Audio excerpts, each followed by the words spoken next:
Hal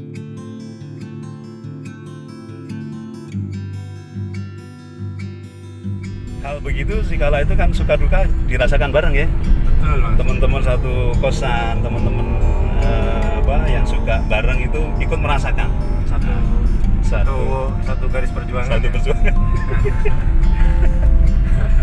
Nah inilah karakteristik mahasiswa di zaman itu yang pada hari ini sudah sulit dicari padanan suasananya ya Ridwan ya. Sudah berbeda ya. Mental berbeda, atmosfer berbeda. Jadi kalau ingin mencari apakah di mana letak persamaannya mungkin akan sangat susah ya. Akan susah. Dan setelah di tracer ya ternyata teman-teman yang dulu di kampus 1000 jendela ya, aktivitasnya dulu kita nggak mengira kalau rupanya di kemudian hari menjadi tokoh di tempat masing-masing ya Ritan ya. Amin. Ada yang di PES, ada yang di sekolah, ada yang di kepolisian, ada yang jadi dosen, ada yang tokoh masyarakat ya, jurnalistik, ada yang di penerbit bahkan ya. Ya, jadi ketua ormas segala macam. Betul. Jadi ternyata meskipun kampusnya terbilang di pinggiran, kampus yang tidak besar, tapi justru Mampu itu berbicara. membesarkan spirit masing-masing pada waktu itu ya. Ya. Alhamdulillah.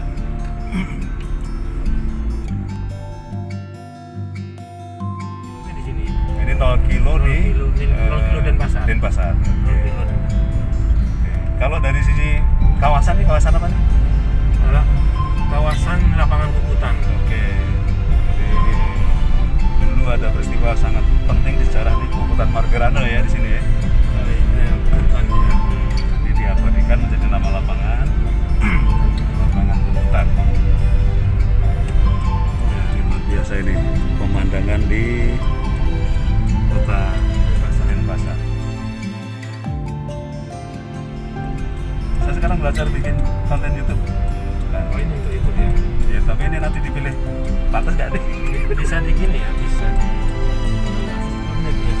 Nah, ya. kalau saya pernah yang kelamaan itu, jadi saya bikin semacam orasi tentang sejarah ya, lama banget. Kalau bukan mahasiswa saya nggak mau nonton. Kalau lama untuk klik tontonnya orang kurang. Karena udah males duluan kan. Ya. Yang nyaman tuh 10 menit ya. 10 menit memang ukuran YouTube. Ukuran YouTube. Jadi secara psikologi orang ringan gitu ya. Iya, makanya kalau musik rata-rata paling panjang 7 menit.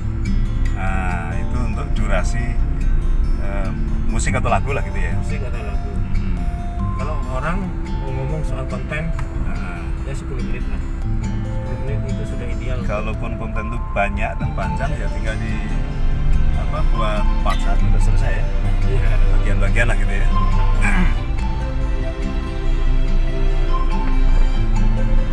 Kalau Ridwan dulu keputusan untuk tetap tinggal di Bali kemudian memilih profesi wartawan tuh faktornya apa? Pertimbangan utamanya apa Ridwan? Kalau saya gini Mas, dulu itu sebelum lulus itu kan saya sudah kerja di media. Ya. Oh selagi mahasiswa ya? Selagi mahasiswa Makanya saya lulusnya lama itu ya? saya sudah siaran di Radio Guntur sama teman-teman. Oke. Oh bersama itu? Sama Julius? Iwan, sama Julius Rinarno, kemudian Najamudin, kemudian Iwan, itu Naomi Bunga, bersama-sama teman-teman itu kita punya Sudah siaran, dan di sela itu juga saya kerja di koran lokal namanya Singaraja Pos. Ya. Masih mahasiswa posisi? Masih mahasiswa itu belum lulus. Oke. Belum lulus, kemudian setelah lulus baru saya fokus bekerja itu, saya fokus kerja di Radio Guntur. Kemudian saya mencoba merintis radio news di sana. Ya. Saya mendapatkan pelatihan dari UNESCO ke Malang sama ke Jakarta. Radio News tahun berapa itu? 98. 98. Ya. Sampai dapat semacam Pelatihan dari UNESCO Pelatihan. waktu itu. luar biasa ya. Ke Jakarta sama Malang. Passionnya waktu itu kemana? Maksudnya, News. Radio news, siaran kata kita. Oke. Jadi kita semacam radio yang swasta yang punya pemberitaan, seksi pemberitaan. Porsi beritanya besar. Ya, kalau dulu kan kita ingin dengar berita itu kan RRI saja kan radio. Iya. radio swasta tuh lebih banyak 90% hiburan, ya kan. Berarti konsepnya Nah, konsepnya ada. setelah saya masuk, Nah, pemberitaan itu 40%, 60% hiburan. Jadi banyak ruang untuk pemberitaan di sana. Saya melatih teman-teman beberapa, saya mendapatkan sejumlah peralatan dari UNESCO, berupa alat rekam, alat ini dan lain, termasuk pemancar, ya, pemancar baru. berarti secara SDM dan secara perlengkapan peralatan memadai ya pada saat Ya, karena saya dipercaya sebagai, sampai terakhir saya diminta menjadi kepala studio ya. Di Radio Guntur. Setelah Mas Iwan pergi pulang kampung, Mas Oding pulang kampung, saya sempat terakhir itu diminta menjadi kepala studio sama buat ini yang bagian kedua. Guntur waktu saya masih di sini, masih kuliah ya, termasuk pendengar lagu-lagu barat yang Segmentasinya anak muda, lebih banyak anak muda. Karena kan memang Radio Guntur kan di FM ya. FM kan? Ya, di FM. Jadi waktu itu masih belum berubah, frekuensinya masih 104,4 ya.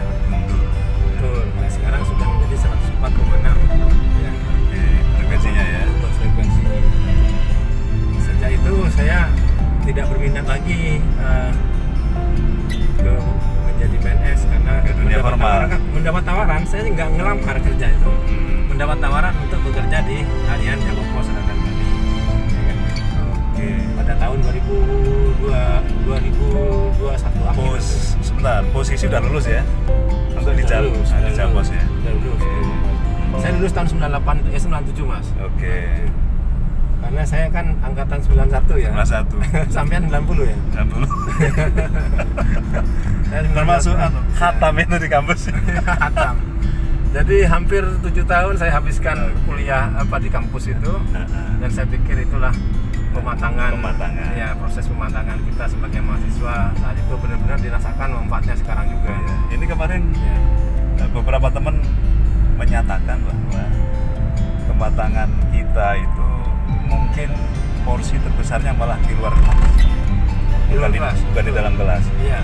Di dalam kelas itu kita memperoleh standar formal lulus sebagai mahasiswa lah ya, mencapai sarjana, tetapi pematangannya itu justru intensif di kegiatan di UKM ya, apapun yang diambil itu menjadi faktor lah gitu ya. Iya. Tapi UKM pun mungkin tidak terlalu bisa bicara kalau nggak ada orang-orangnya. Jadi memang kita ini beruntung pada zaman itu ya. Ya, sekedar orang. UKM kalau tidak punya nyali gerakan sulit juga. Sulit ya. Artinya kita menemukan pertemanan mahasiswa yang luar biasa pada zaman itu ya. Iya, kan luar biasa karena jaringan kita kan dengan kampus luar seperti Udayana, kemudian sudah kuat ya pada zaman itu. UNED, ITB, itu kan sudah koneksinya sudah bagus. Sudah bagus. Kan. Jadi dengan perkawanan dengan kampus teman-teman yang lain itu, kita menjadi lebih punya kematangan dari sisi pola pikir, pola gerakan dan terus kalau dari sisi dosen, memang ada beberapa dosen yang sampai hari ini spesial posisinya ya. Bisa Pak Hardiman itu kan dalam bidangnya itu memberikan inspirasi ya. Ya, Pak Hardiman selalu menjadi pendamping kita baik di UKM Visi maupun di teater. Beliau sampai sakit pun tetap ya. Dan profil beliau yang cair, yang cerdas, yang produktif, secara langsung atau tidak itu mempengaruhi kita kan itu ya. Betul. Lalu Pak Bas juga sama. Sunaryono Basuki sampai saya bekerja, saya masih membantu beliau untuk membuat tulisan-tulisan beliau. Ya, cerpen beliau saya masukkan di Jawa Pos pernah. Luar biasa. Beliau cerpenis juga, novelis juga, menulis dan baca puisi juga kan gitu ya. Beberapa di antara novelnya jadi semacam film ya. Kemudian cerpennya itu dimuat beberapa kali di harian Jawa Pos. Secara pada edisi hari Minggu. Biasanya. Untuk besok harinya biasanya hari Minggu.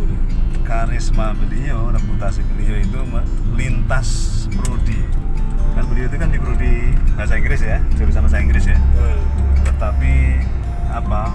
Ini bukan fan ya, ini dalam arti yang terinspirasi itu lintas prodi, termasuk saya sejarah ini. Iya. Makanya kita tidak terkooptasi di satu prodi aja. Di prodi tertentu ya. Pertemanan kita itu lintas prodi. Lintas prodi. Iya. Nah, ini kita sudah mau nyampe di